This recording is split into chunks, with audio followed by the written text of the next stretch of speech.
गीता मानव मात्र का धर्म शास्त्र है। महर्षि वेदव्यास।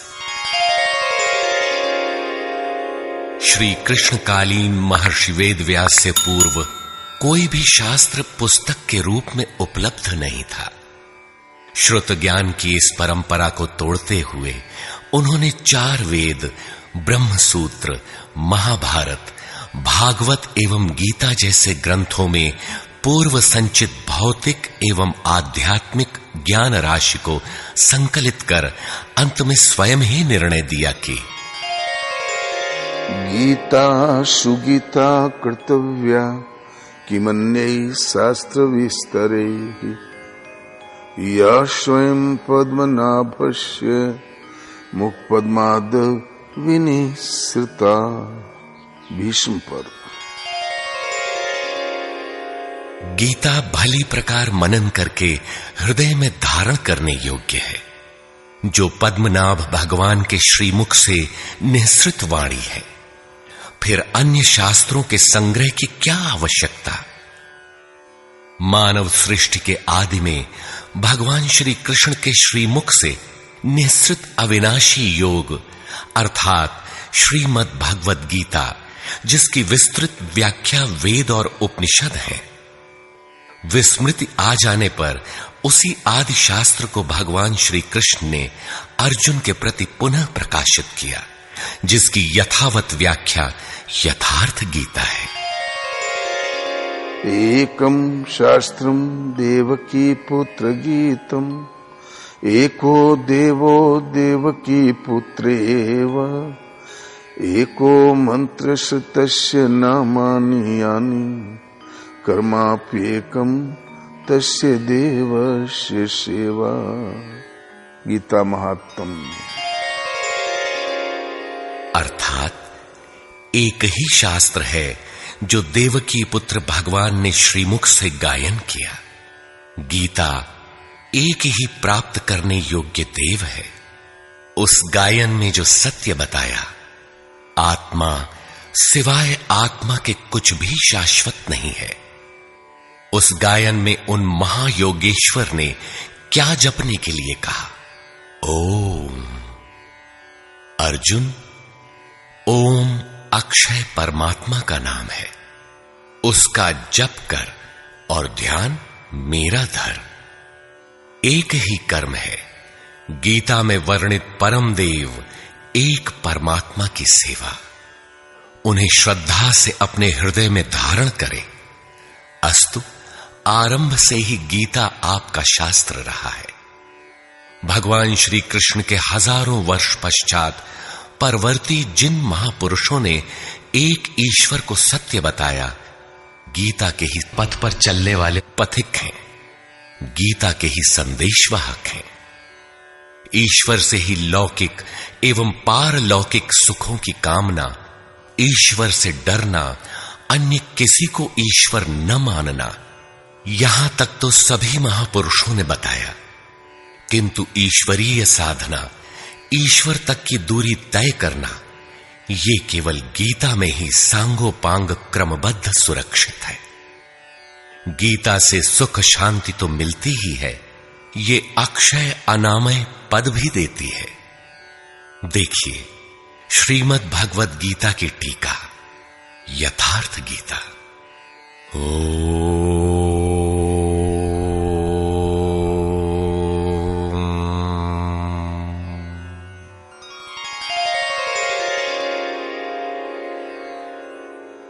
धर्म सिद्धांत 1। सभी प्रभु के पुत्र। ममैवांशो जीवलोके जीवभूतः सनातनः मनः षष्ठानीन्द्रियाणि प्रकृतिस्थानि कर्षति। सभी मानव ईश्वर की संतान है, मेरे विशुद्ध अंश हैं। मानव तन की सार्थकता। किम पुनर्ब्राह्मणा पुण्या भक्ता राजर्षयस्तथा अनित्यमसुखं लोकम् इमं प्राप्य भजस्व माम्। सुख रहित क्षण भंगुर किंतु दुर्लभ मानव तन को पाकर मेरा भजन कर। अर्थात भजन का अधिकार मनुष्य शरीरधारी को है। मनुष्य की केवल दो जाति, द्वौ भूत सर्गौ लोकेस्मिन् दैव आसुर एव च। दैवो विस्तरशः प्रोक्त आसुरं पार्थ मे शृणु। मनुष्य केवल दो प्रकार के हैं, देवता और असुर। जिसके हृदय में दैवी संपत्ति कार्य करती है वो देवता है, तथा जिसके हृदय में आसुरी संपत्ति कार्य करती है वो असुर है। तीसरी कोई अन्य जाति सृष्टि में नहीं है। हर कामना ईश्वर से सुलभ। त्रैविद्या मां सोमपाः पूतपापाः यज्ञैरिष्ट्वा स्वर्गतिं प्रार्थयन्ते। ते पुण्यमासाद्य सुरेन्द्रलोकम् अश्नन्ति दिव्यान् दिवि देवभोगान्। मुझे भजकर लोग स्वर्ग तक की कामना करते हैं, मैं उन्हें देता हूं। अर्थात सब कुछ एक परमात्मा से सुलभ है। भगवान की शरण से पापों का नाश। अपि चेदसि पापेभ्यः सर्वेभ्यः पापकृत्तमः सर्वं ज्ञानप्लवेनैव वृजिनं संतरिष्यसि। संपूर्ण पापियों से अधिक पाप करने वाला भी ज्ञान रूपी नौका द्वारा निस्संदेह पार हो जाएगा। ज्ञान अध्यात्मज्ञान नित्यत्वं तत्त्वज्ञानार्थदर्शनम् एतज्ज्ञानमिति प्रोक्तम् अज्ञानं यदतोऽन्यथा। आत्मा के आधिपत्य में आचरण, तत्व के अर्थ रूप मुझ परमात्मा का प्रत्यक्ष दर्शन ज्ञान है, और इसके अतिरिक्त जो कुछ भी है अज्ञान है। अतः ईश्वर की प्रत्यक्ष जानकारी ही ज्ञान है। भजन का अधिकार सबको। अपि चेत् सुदुराचारो भजते मामनन्यभाक् साधुरेव समन्तव्यः सम्यग् व्यवसितो हि सः। क्षिप्रं भवति धर्मात्मा शश्वच्छान्तिं निगच्छति कौन्तेय प्रतिजानीहि न मे भक्तः प्रणश्यति। अत्यंत दुराचारी भी मेरा भजन करके शीघ्र ही धर्मात्मा हो जाता है एवं सदा रहने वाली शाश्वत शांति को प्राप्त कर लेता है। अतः धर्मात्मा वो है जो एक परमात्मा के प्रति समर्पित है, और भजन करने का अधिकार दुराचारी तक को है। भगवत पथ में बीज का नाश नहीं।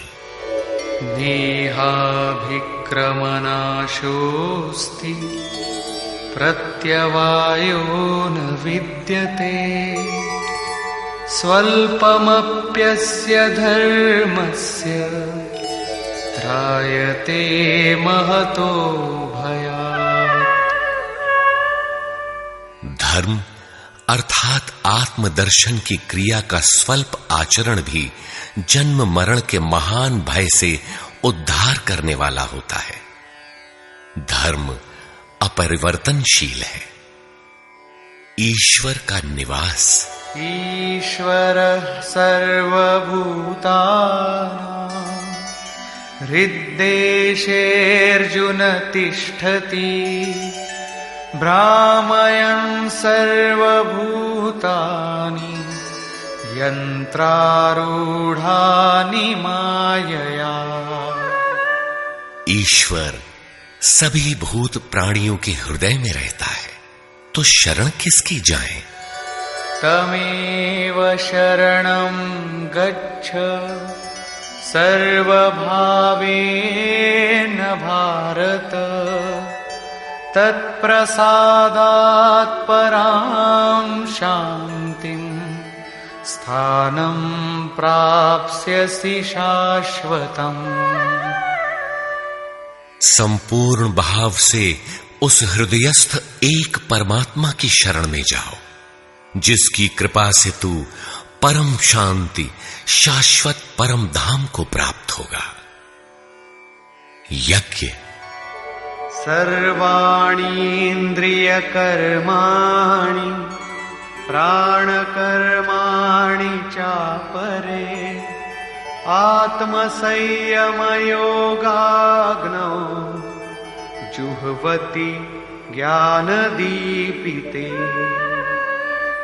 संपूर्ण इंद्रियों के व्यापार को, मन की चेष्टाओं को ज्ञान से प्रकाशित हुई आत्मा में संयम रूपी योगाग्नि में हवन करते हैं।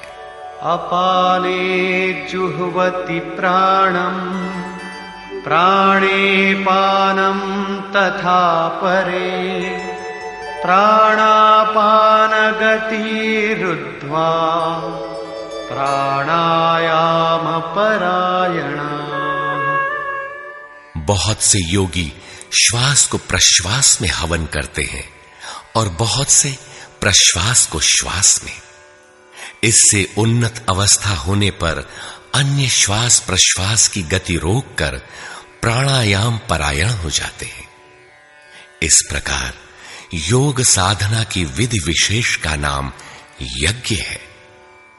उस यज्ञ को कार्य रूप देना कर्म है। कर्म। एवं बहुविधा यज्ञा वितता ब्रह्मणो मुखे कर्मजान् विद्धितान् सर्वान् एवं ज्ञात्वा विमोक्ष्यसे। इस प्रकार बहुत से यज्ञ जैसे श्वास का प्रश्वास में हवन, प्रश्वास का श्वास में हवन, श्वास प्रश्वास का निरोध कर प्राणायाम के परायण होना इत्यादि यज्ञ जिस आचरण से पूर्ण होता है, उस आचरण का नाम कर्म है। कर्म माने आराधना, कर्म माने चिंतन। योग साधना पद्धति का नाम यज्ञ है। विकर्म। विकर्म का अर्थ विकल्प शून्य कर्म है। प्राप्ति के पश्चात महापुरुषों के कर्म विकल्प शून्य होते हैं। आत्मस्थित, आत्मतृप्त, आप्त काम महापुरुषों को न तो कर्म करने से कोई लाभ है और न छोड़ने से कोई हानि ही है। फिर भी वे पीछे वालों के हित के लिए कर्म करते हैं। ऐसा कर्म विकल्प शून्य है, विशुद्ध है, और यही कर्म विकर्म कहलाता है। यज्ञ करने का अधिकार। यज्ञशिष्टामृत भुजो यान्ति ब्रह्म सनातनम् नायं लोकोऽस्त्ययज्ञस्य कुतोऽन्यः कुरु सत्तम। यज्ञ न करने वालों को दोबारा मनुष्य शरीर भी नहीं मिलता। अर्थात यज्ञ करने का अधिकार उन सब को है जिन्हें मनुष्य शरीर मिला है। ईश्वर देखा जा सकता है। भक्त्या त्वनन्यया शक्य अहमेवं विधोर्जुन ज्ञातुं द्रष्टुं च तत्त्वेन प्रवेष्टुं च परन्तप।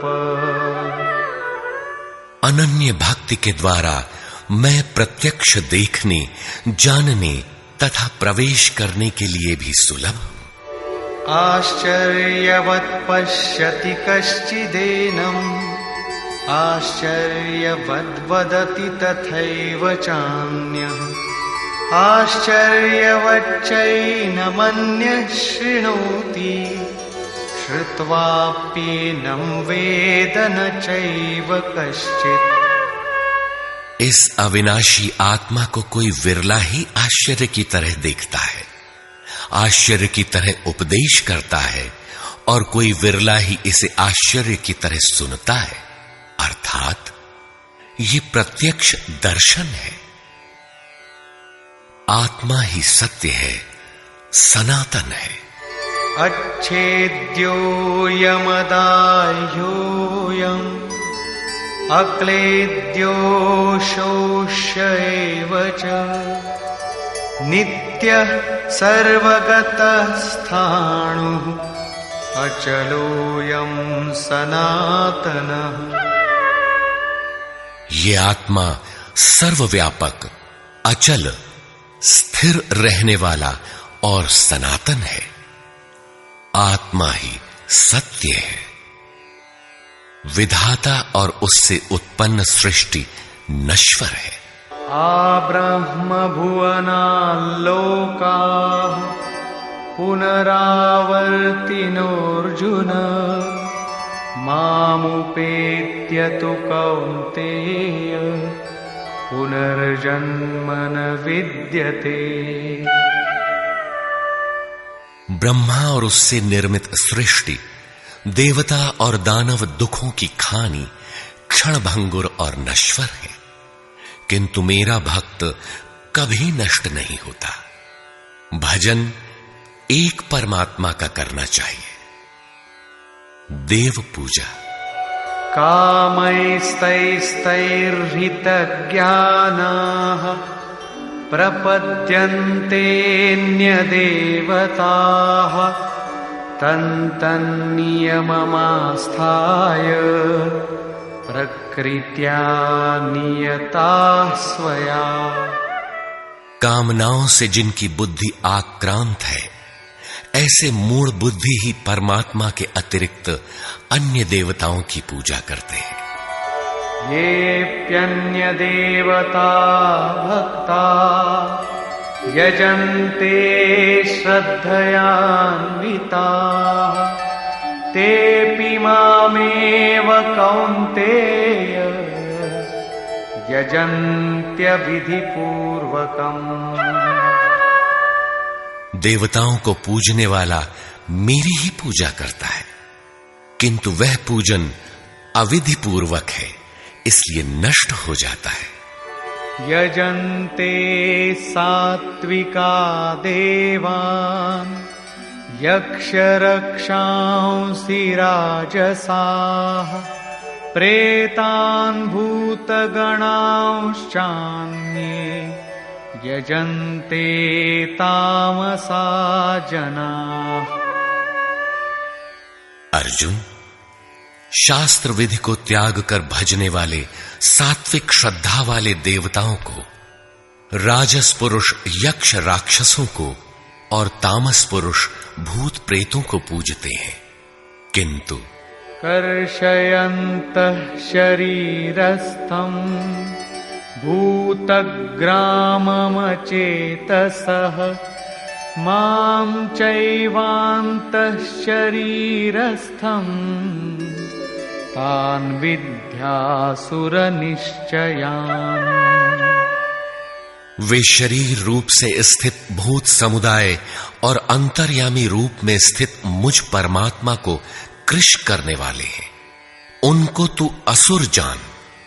अर्थात देवताओं को पूजने वाले भी आसुरी वृत्ति के अंतर्गत हैं। अधम।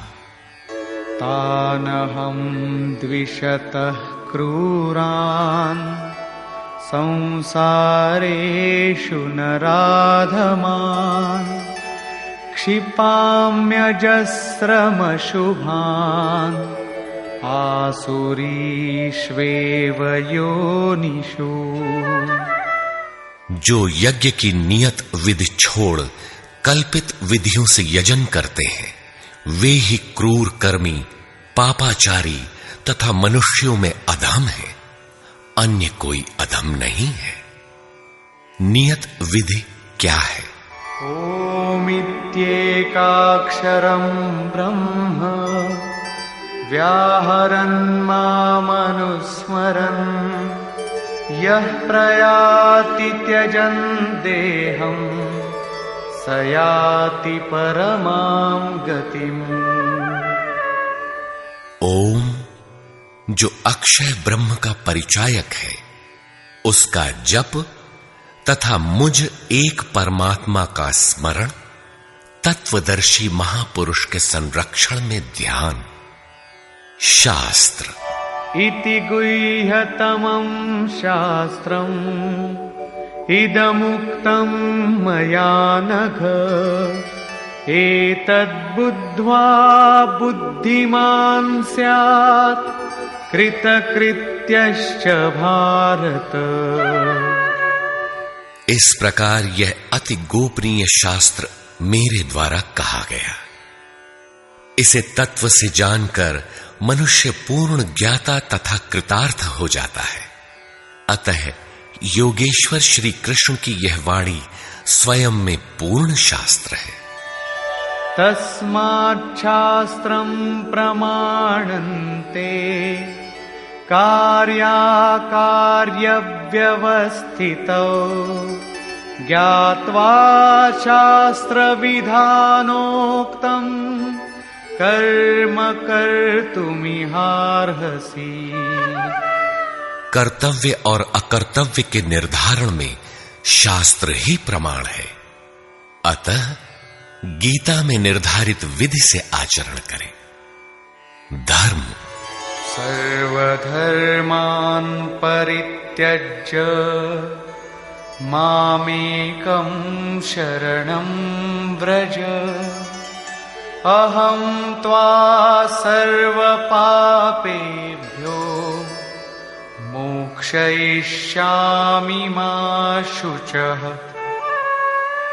धार्मिक उथल पुथल को छोड़ एकमात्र मेरी शरण हो जा, अर्थात एक भगवान के प्रति पूर्ण समर्पण ही धर्म का मूल है।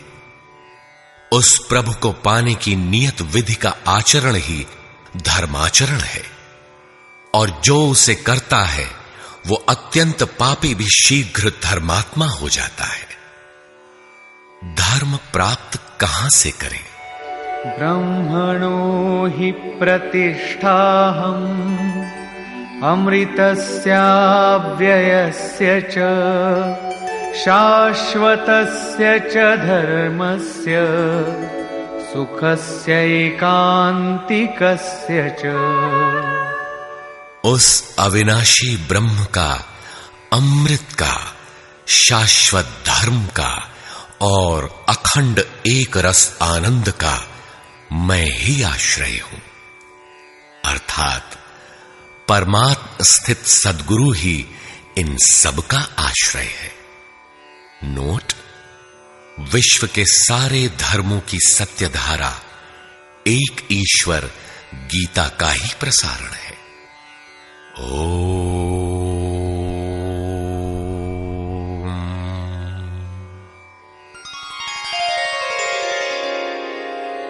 प्राक कथन।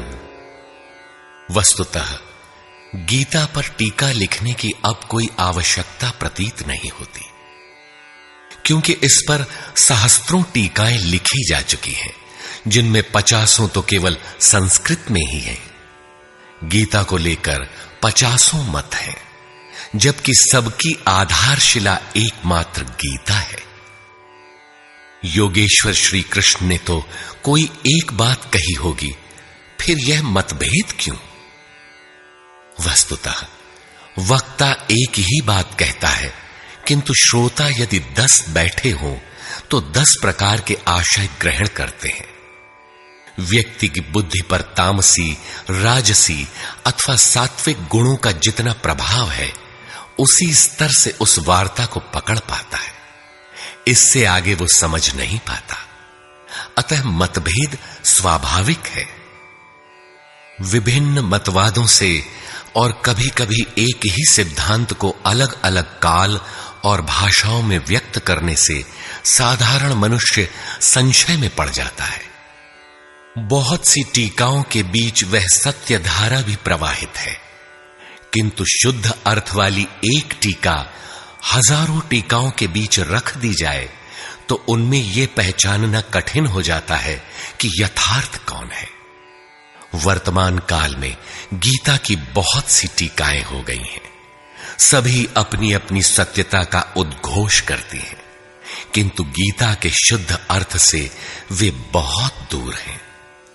निस्संदेह कुछ महापुरुषों ने सत्य का स्पर्श भी किया, किंतु कतिपय कारणों से वे उसे समाज के समक्ष प्रस्तुत न कर सके।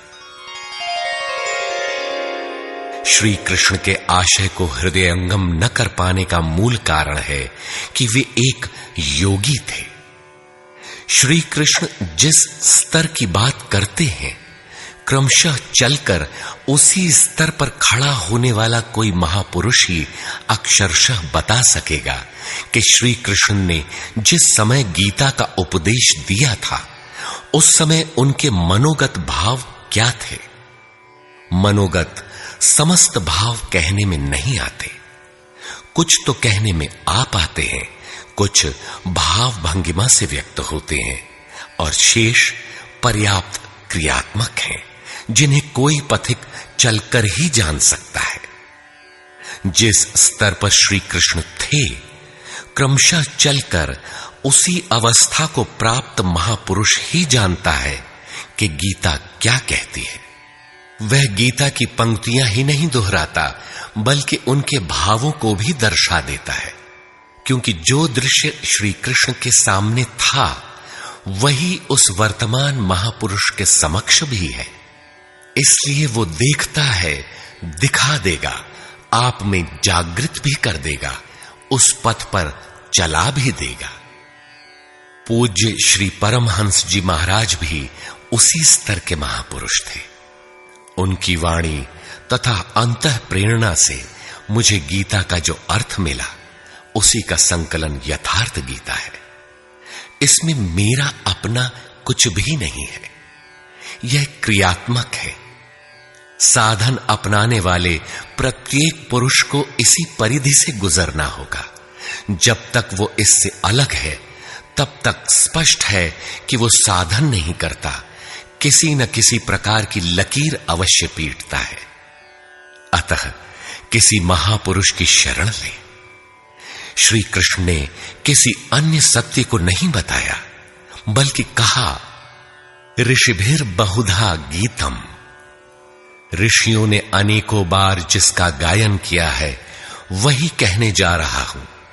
उन्होंने यह नहीं कहा कि उस ज्ञान को केवल मैं ही जानता हूं या मैं ही बताऊंगा, बल्कि कहा, किसी तत्वदर्शी के पास जाओ, निष्कपट भाव से सेवा करके उस ज्ञान को प्राप्त करो। श्री कृष्ण ने महापुरुषों द्वारा शोधित सत्य को ही उद्घाटित किया है। गीता सुबोध संस्कृत में है।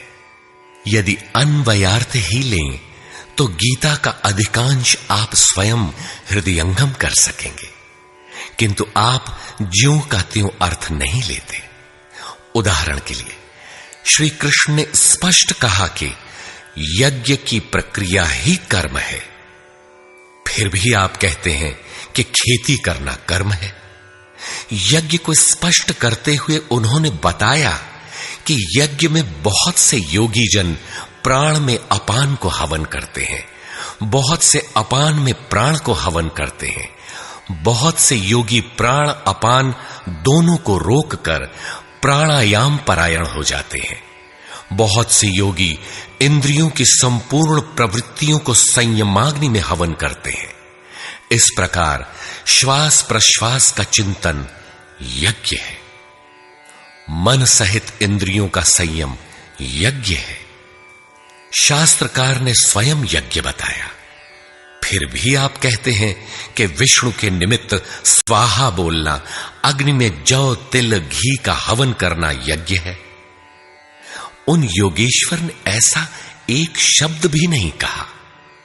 क्या कारण है कि आप समझ नहीं पाते?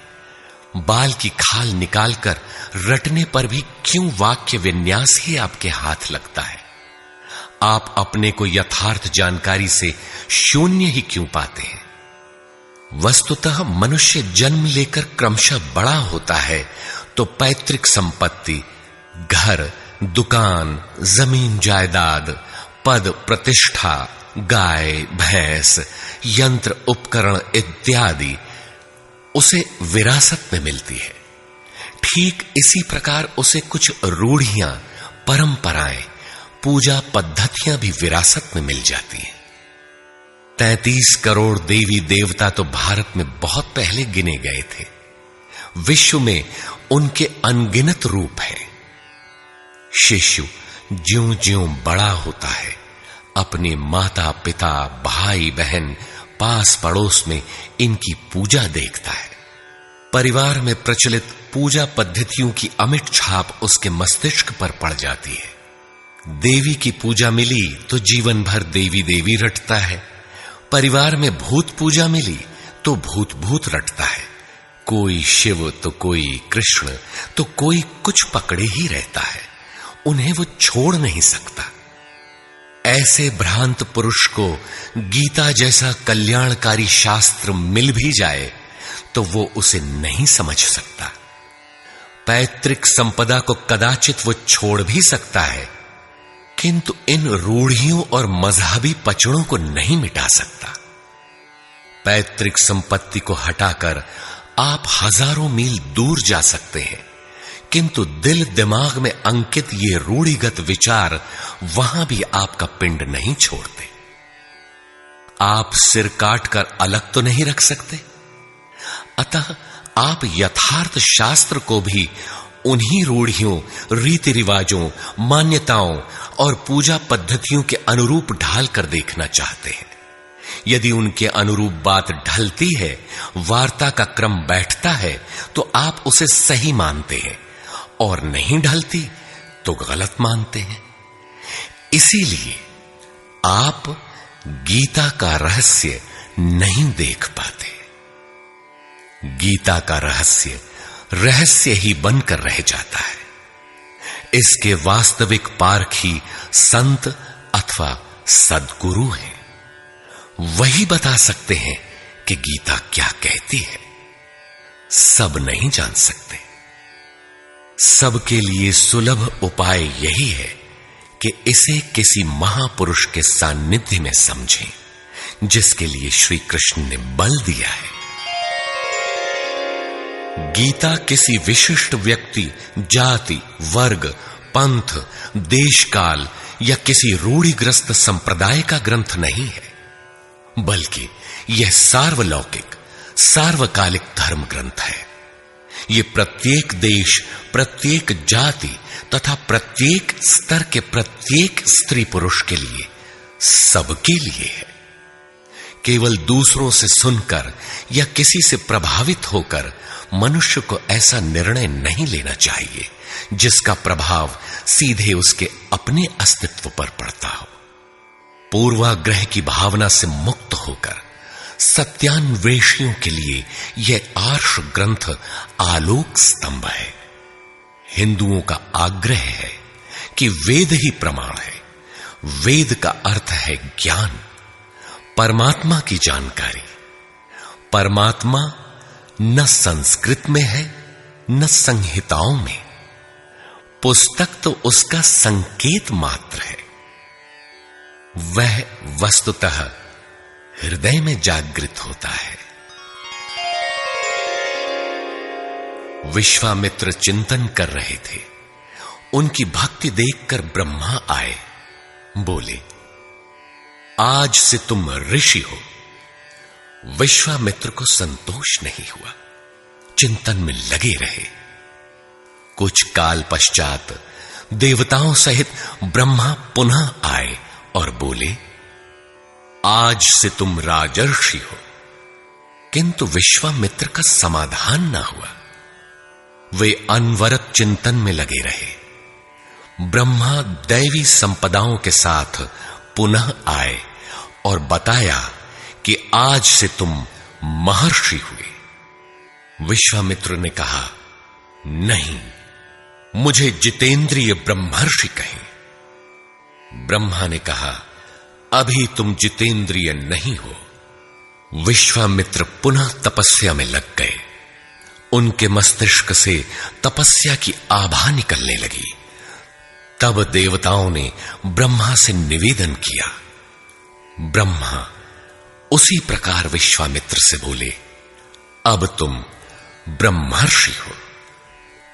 विश्वामित्र ने कहा, यदि मैं ब्रह्मर्षि हूं तो वेद हमारा वरण करे। वेद विश्वामित्र के हृदय में उतर आया। जो तत्व विदित नहीं था, विदित हो गया। यही वेद है, न कि पोथी। जहां विश्वामित्र रहते थे, वहां वेद रहता था। यही श्री कृष्ण भी कहते हैं कि संसार अविनाशी पीपल का वृक्ष है। ऊपर परमात्मा जिसका मूल और नीचे प्रकृति पर्यंत शाखाएं हैं। जो इस प्रकृति का अंत करके परमात्मा को विदित कर लेता है, वह वेदवित है। अर्जुन, मैं भी वेदवित हूं। अतः प्रकृति के प्रसार और अंत के साथ परमात्मा की अनुभूति का नाम वेद है। यह अनुभूति ईश्वर प्रदत्त है। इसलिए वेद को अपौरुषेय कहा जाता है। महापुरुष अपौरुषेय होते हैं। उनके माध्यम से परमात्मा ही बोलता है। वे परमात्मा के संदेश प्रसारक अर्थात ट्रांसमीटर हो जाते हैं। केवल शब्द ज्ञान के आधार पर उनकी वाणी में निहित यथार्थ को परखा नहीं जा सकता।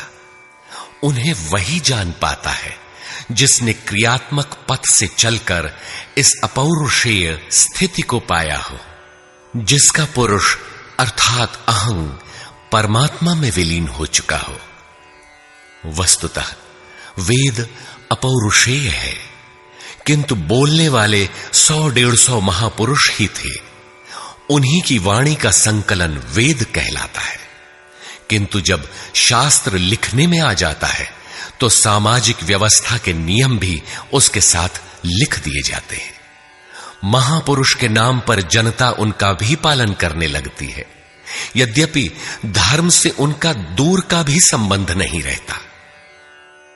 आधुनिक युग में मंत्रियों के आगे पीछे घूमकर साधारण नेता भी अधिकारियों से अपना काम करा लेते हैं, जबकि मंत्री ऐसे नेताओं को जानते भी नहीं। इसी प्रकार सामाजिक व्यवस्थाकार महापुरुष की ओट में जीने खाने की व्यवस्था भी ग्रंथों में लिपिबद्ध कर देते हैं। उनका सामाजिक उपयोग तत्सामयिक ही होता है। वेदों के संबंध में भी यही है। वेद के 2 भाग हैं, कर्मकांड और ज्ञान कांड। कर्मकांड समाज शास्त्र है, जैसे वास्तुशास्त्र, आयुर्वेद, धनुर्वेद, गंधर्व वेद इत्यादि। ज्ञान कांड उपनिषद है। उनका भी मूल योगेश्वर श्री कृष्ण की प्रथम वाणी गीता है।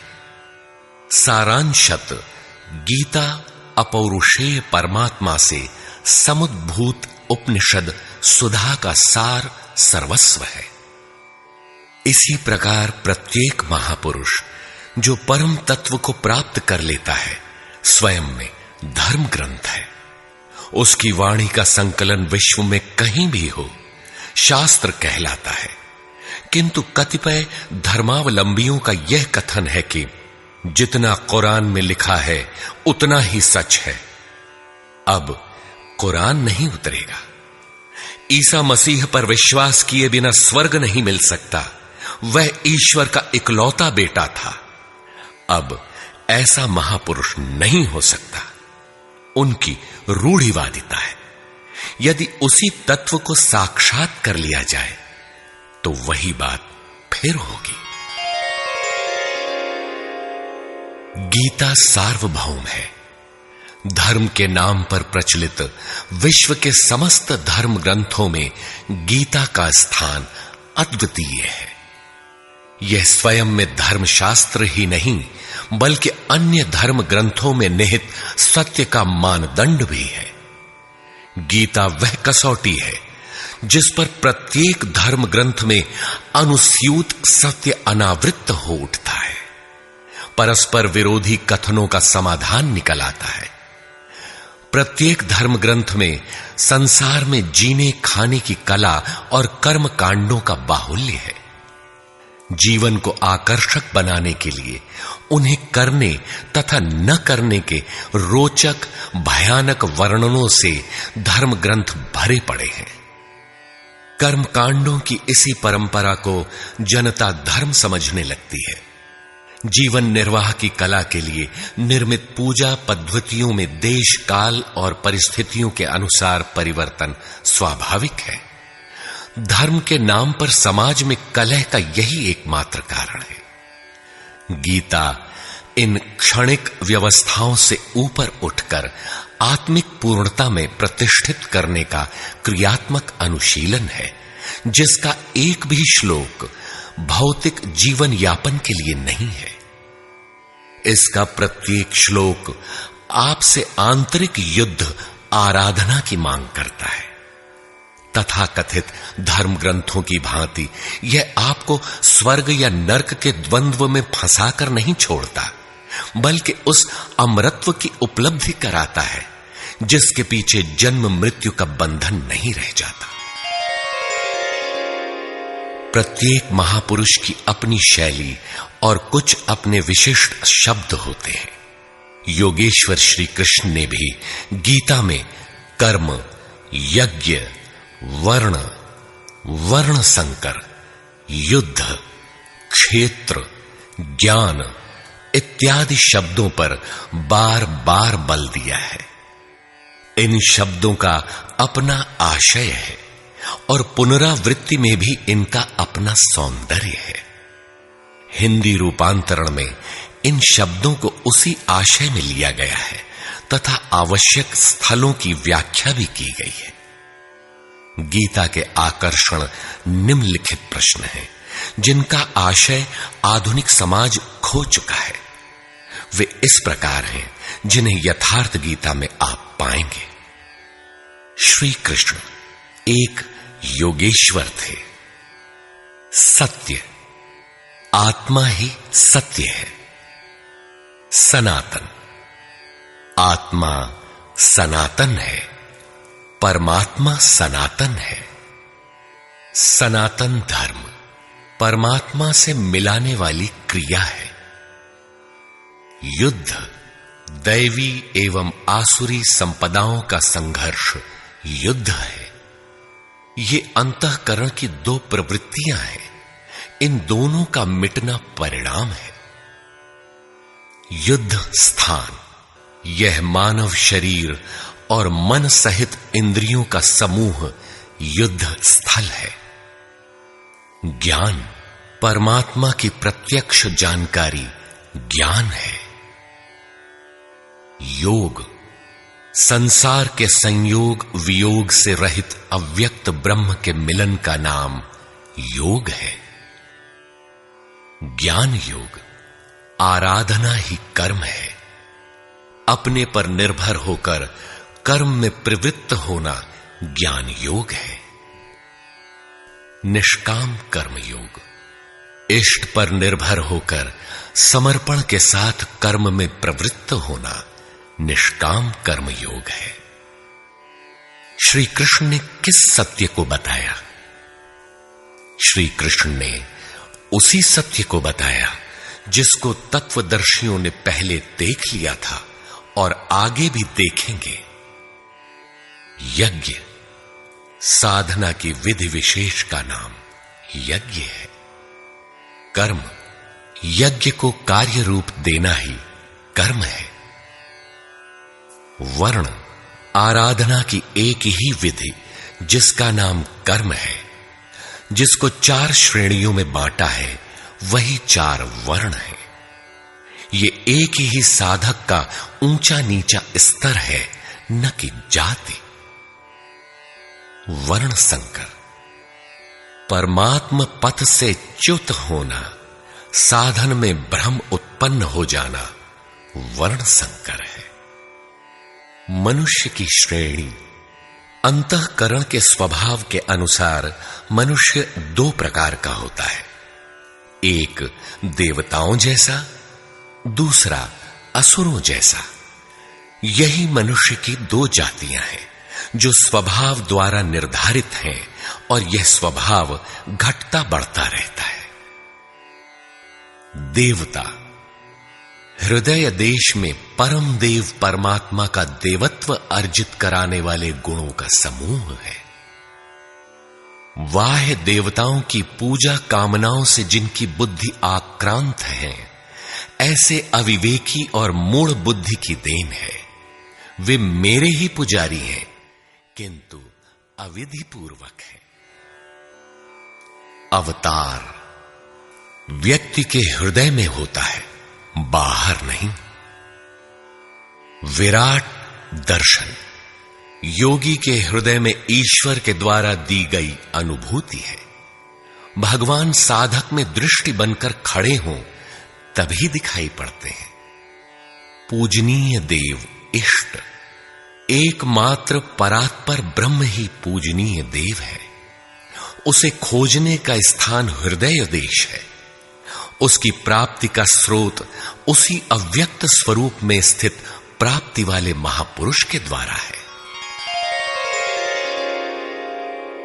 अब इनमें से योगेश्वर श्री कृष्ण का स्वरूप समझने के लिए अध्याय 3 तक आपको पढ़ना होगा, और अध्याय 13 तक आप स्पष्ट समझने लगेंगे कि श्री कृष्ण योगी थे। अध्याय 2 से ही सत्य निखर जाएगा। सनातन और सत्य एक दूसरे के पूरक हैं। ये अध्याय 2 से ही स्पष्ट होगा, वैसे पूर्ति पर्यंत चलेगा।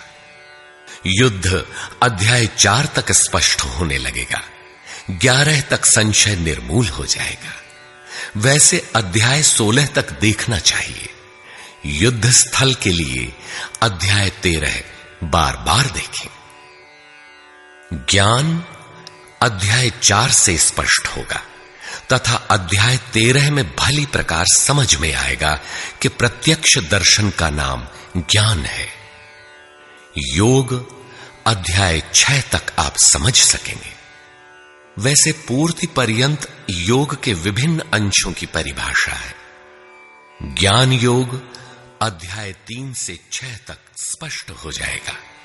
आगे देखने की कोई विशेष आवश्यकता नहीं है। निष्काम कर्म योग अध्याय 2 से आरंभ होकर पूर्ति पर्यंत है। यज्ञ आप अध्याय 3 से 4 तक पढ़ें, स्पष्ट हो जाएगा। कर्म का नाम अध्याय 2/39 में प्रथम बार लिया गया है। इसी श्लोक से अध्याय 4 तक पढ़ लें तो स्पष्ट हो जाएगा कि कर्म का अर्थ आराधना भजन क्यों है। अध्याय 16 और 17 यह विचार स्थिर कर देता है कि यही सत्य है। वर्ण संकर अध्याय 3 में और अवतार अध्याय 4 में स्पष्ट हो जाएगा। वर्ण व्यवस्था के लिए अध्याय 18 देखना होगा। वैसे संकेत अध्याय 3 और 4 में भी है। मनुष्य की देवासुर जातियों के लिए अध्याय 16 द्रष्टव्य है। विराट दर्शन अध्याय 10 से 11 तक स्पष्ट हो गया है। अध्याय 7, 9 और 15 में भी इस पर प्रकाश डाला गया है। अध्याय 7, 9 और 17 में बाह्य देवताओं की अस्तित्वहीनता स्पष्ट हो जाती है। परमात्मा के पूजन की स्थली हृदय देश ही है, जिसमें ध्यान, श्वास प्रश्वास के चिंतन इत्यादि की क्रियाएं जो एकांत में बैठकर की जाती हैं। अध्याय 3, 4, 6 और 18 में स्पष्ट है। बहुत सोचने विचारने से क्या प्रयोजन है? यदि अध्याय 6 तक ही अध्ययन कर लें तो भी यथार्थ गीता का मूल आशय आपकी समझ में आ जाएगा। गीता जीविका संग्राम का साधन नहीं, अपितु जीवन संग्राम में शाश्वत विजय का क्रियात्मक प्रशिक्षण है।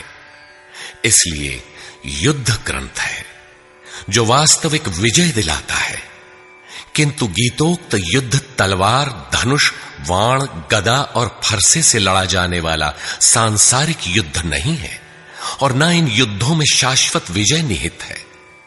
ये सत प्रवृत्तियों का संघर्ष है, जिनके रूपकात्मक वर्णन की परंपरा रही है। वेद में इंद्र और वृत्र, विद्या और अविद्या, पुराणों में देवासुर संग्राम, महाकाव्यों में राम और रावण, कौरव एवं पांडवों के संघर्ष को ही गीता में धर्म क्षेत्र और कुरुक्षेत्र, दैवी संपद एवं आसुरी संपद, सजातीय एवं विजातीय, सद्गुण एवं दुर्गुणों का संघर्ष कहा गया है।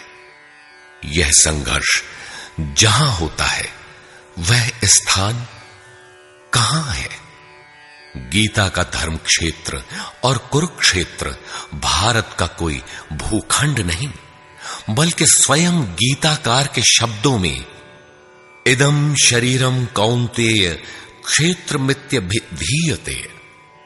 कौन्तेय, यह शरीर ही एक क्षेत्र है जिसमें बोया हुआ भला और बुरा बीज संस्कार रूप से सदैव उगता है।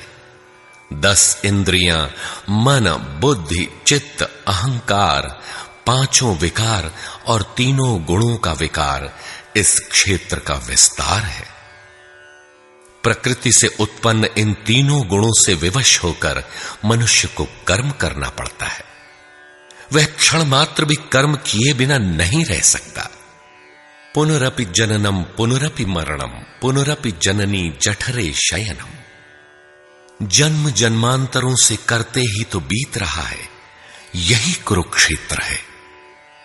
सद्गुरु के माध्यम से साधना के सही दौर में पड़कर साधक जब परम धर्म परमात्मा की ओर अग्रसर होता है, तब यह क्षेत्र धर्म क्षेत्र बन जाता है। यह शरीर ही क्षेत्र है। इसी शरीर के अंतराल में अंतःकरण की 2 प्रवृत्तियां पुरातन हैं, दैवी संपद और आसुरी संपद। दैवी संपद में है पुण्य रूपी पांडु और कर्तव्य रूपी कुंती। पुण्य जागृत होने से पहले मनुष्य जो कुछ भी कर्तव्य समझकर करता है, अपनी समझ से वह कर्तव्य ही करता है, किंतु उससे कर्तव्य होता नहीं, क्योंकि पुण्य के बिना कर्तव्य को समझा ही नहीं जा सकता। कुंती ने पांडु से संबंध होने से पूर्व जो कुछ भी अर्जित किया वह था कर्ण। आजीवन कुंती के पुत्रों से लड़ता रह गया। पांडवों का दुर्धर्ष शत्रु यदि कोई था तो वह था कर्ण।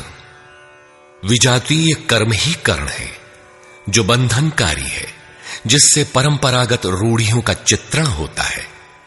पूजा पद्धतियां पिंड नहीं छोड़ती। पुण्य जागृत होने पर धर्म रूपी युधिष्ठिर, अनुराग रूपी अर्जुन, भाव रूपी भीम, नियम रूपी नकुल, सत्संग रूपी सहदेव, सात्विकता रूपी सात्यकी, काया में सामर्थ्य रूपी काशीराज, कर्तव्य के द्वारा भव पर विजय कुंती भोज इत्यादि इष्टोन्मुखी मानसिक प्रवृत्तियों का उत्कर्ष होता है, जिनकी गणना 7 अक्षौहिणी है। अक्ष दृष्टि को कहते हैं। सत्यमयी दृष्टिकोण से जिसका गठन है वह है दैवी संपद। परम धर्म परमात्मा तक की दूरी तय कराने वाली ये 7 सीढ़ियां, 7 भूमिकाएं हैं। न कि कोई गणना विशेष। वस्तुतः ये प्रवृत्तियां अनंत हैं। दूसरी ओर है कुरुक्षेत्र, जिसमें 10 इंद्रियां और 1 मन, 11 अक्षौहिणी सेना है। मन सहित इंद्रियमयी दृष्टिकोण से जिसका गठन है वह है आसुरी संपद, जिसमें है अज्ञान रूपी धृतराष्ट्र, जो सत्य को जानते हुए भी अंधा बना रहता है। उसकी सहचारिणी है गांधारी। इंद्रिय आधार वाली प्रवृत्ति, इनके साथ हैं मोह रूपी दुर्योधन, दुर्बुद्धि रूपी दुःशासन, विजातीय कर्म रूपी कर्ण, भ्रम रूपी भीष्म, द्वैत के आचरण रूपी द्रोणाचार्य, आसक्ति रूपी अश्वत्थामा, विकल्प रूपी विकर्ण, अधूरी साधना में कृपा के आचरण रूपी कृपाचार्य, और इन सब के बीच जीव रूपी विदुर है, जो रहता है अज्ञान में, किंतु दृष्टि सदैव पांडवों पर है। पुण्य से प्रवाहित प्रवृत्ति पर है, क्योंकि आत्मा परमात्मा का शुद्ध अंश है। इस प्रकार आसुरी संपद भी अनंत है। क्षेत्र एक ही है, यह शरीर, इसमें लड़ने वाली प्रवृत्तियां 2 हैं। एक प्रकृति में विश्वास दिलाती है, नीच अधम योनियों का कारण बनती है, तो दूसरी परम पुरुष परमात्मा में विश्वास और प्रवेश दिलाती है। तत्वदर्शी महापुरुष के संरक्षण में क्रमशः साधन करने पर दैवी संपत्ति का उत्कर्ष और आसुरी संपत्ति का सर्वथा शमन हो जाता है। जब कोई विकार ही नहीं रहा, मन का सर्वथा निरोध और निरुद्ध मन का भी विलय हो जाता है, तो दैवी संपत्ति की आवश्यकता समाप्त हो जाती है।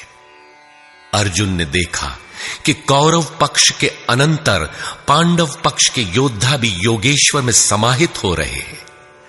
पूर्ति के साथ दैवी संपत्ति भी विलीन हो जाती है। अंतिम शाश्वत परिणाम निकल आता है। इसके पश्चात महापुरुष यदि कुछ करता है तो केवल अनुयायियों के मार्गदर्शन के लिए ही करता है। लोक संग्रह की इसी भावना से महापुरुषों ने सूक्ष्म मनोभावों का वर्णन उन्हें ठोस स्थूल रूप देकर किया है। गीता छंदोबद्ध है, व्याकरण सम्मत है, किंतु इसके पात्र प्रतीकात्मक हैं। अमूर्त योग्यताओं के मूर्त रूप मात्र है। गीता के आरंभ में 30-40 पात्रों का नाम लिया गया है, जिनमें आधे सजातीय हैं, आधे विजातीय।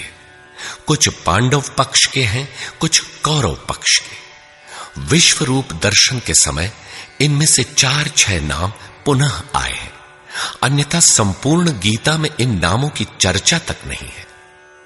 एकमात्र अर्जुन ही ऐसा पात्र है जो आरंभ से अंत तक योगेश्वर के समक्ष है।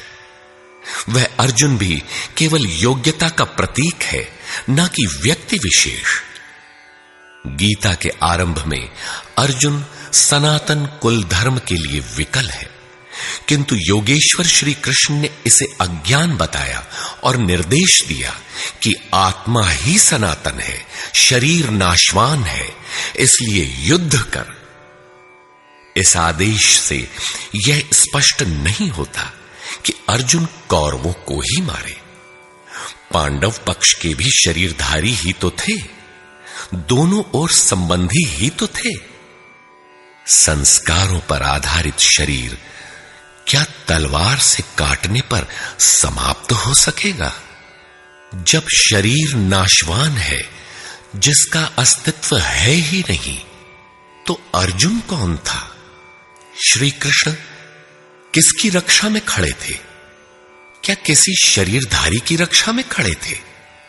श्री कृष्ण ने कहा, जो शरीर के लिए परिश्रम करता है वह पापायु मूढ़ बुद्धि पुरुष व्यर्थ ही जीता है। यदि श्री कृष्ण किसी शरीरधारी की रक्षा में खड़े हैं, तब तो वे भी मूढ़ बुद्धि हैं, व्यर्थ ही जीने वाले हैं। वस्तुतः अनुराग ही अर्जुन है। अनुरागी के लिए महापुरुष सदैव खड़े हैं। अर्जुन शिष्य था और श्री कृष्ण एक सद्गुरु थे। विनयावनत होकर उसने कहा, धर्म के मार्ग में मोहित चित्त मैं आपसे पूछता हूं, जो श्रेय अर्थात परम कल्याणकारी हो वह उपदेश मेरे प्रति कहिए। अर्जुन श्रेय चाहता था, प्रेय अर्थात भौतिक पदार्थ नहीं। केवल कहिए ही नहीं, साधिए, संभालिए। मैं आपका शिष्य हूं, आपकी शरण में हूं। इसी प्रकार गीता में स्थान स्थान पर स्पष्ट है कि अर्जुन आर्त अधिकारी है और योगेश्वर श्री कृष्ण एक सद्गुरु हैं। वे सद्गुरु अनुरागी के साथ सदैव रहते हैं, उनका मार्गदर्शन करते हैं। जब भावुकतावश कोई व्यक्ति पूज्य महाराज जी के पास रहने का आग्रह करने लगता है, तब वे कहा करते थे, जाओ, शरीर से कहीं रहो, मन से मेरे पास आते रहो। प्रातः सायं राम शिव ओम किसी 1, 2, 2.5 अक्षर के नाम का जाप करो और मेरे स्वरूप का हृदय में ध्यान धरो। 1 मिनट भी स्वरूप पकड़ लोगे तो जिसका नाम भजन है वो मैं तुम्हें दूंगा।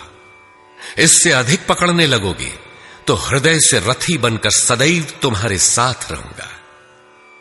जब सुरत पकड़ में आ जाती है तो इसके बाद महापुरुष इतना ही पास में रहते हैं जितना हाथ, पांव, नाक, कान इत्यादि आपके पास है। आप हजारों किलोमीटर दूर क्यों ना हो, वह सदैव समीप है। मन में विचारों के उठने से भी पहले वे मार्गदर्शन करने लग जाते हैं। अनुरागी के हृदय में वह महापुरुष सदैव आत्मा से अभिन्न होकर जागृत रहते हैं। अर्जुन अनुराग का प्रतीक है। गीता के 11वें अध्याय में योगेश्वर श्री कृष्ण का ऐश्वर्य देखने पर अर्जुन अपनी क्षुद्र त्रुटियों के लिए क्षमा याचना करने लगा। श्री कृष्ण ने क्षमा किया और याचना के अनुरूप सौम्य स्वरूप में आकर कहा, अर्जुन, मेरे स्वरूप को न पहले किसी ने देखा है और न भविष्य में कोई देख सकेगा। तब तो गीता हम लोगों के लिए व्यर्थ है, क्योंकि उस दर्शन की योग्यताएं अर्जुन तक सीमित रह गईं। जबकि उसी समय संजय देख रहा था, पहले भी उन्होंने कहा, बहुत से योगी जन ज्ञान रूपी तप से पवित्र होकर मेरे साक्षात स्वरूप को प्राप्त कर चुके हैं। अंततः वे महापुरुष कहना क्या चाहते हैं?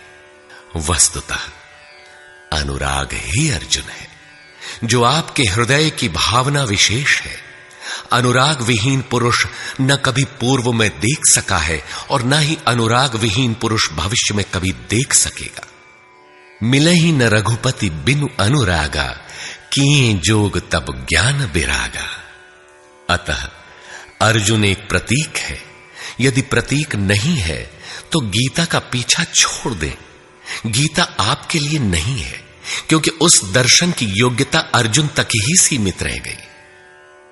अध्याय के अंत में योगेश्वर निर्णय देते हैं, अर्जुन, अनन्य भक्ति और श्रद्धा द्वारा मैं इस प्रकार प्रत्यक्ष देखने के लिए, अर्थात जैसा तूने देखा, तत्व से स्पष्ट जानने के लिए और प्रवेश करने के लिए भी सुलभ हूं। अनन्य भक्ति अनुराग का ही दूसरा रूप है और यही अर्जुन का स्वरूप भी है।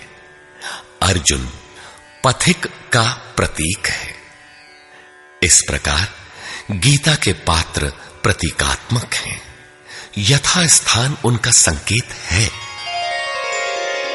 रहे हो कोई ऐतिहासिक श्री कृष्ण और अर्जुन, निश्चय ही हुआ हो कोई विश्व युद्ध, किंतु गीता में भौतिक युद्ध का चित्रण कदापि नहीं है। उस ऐतिहासिक युद्ध के मुहाने पर घबराया तो था अर्जुन, न कि सेना। सेना तो लड़ने को तैयार खड़ी थी।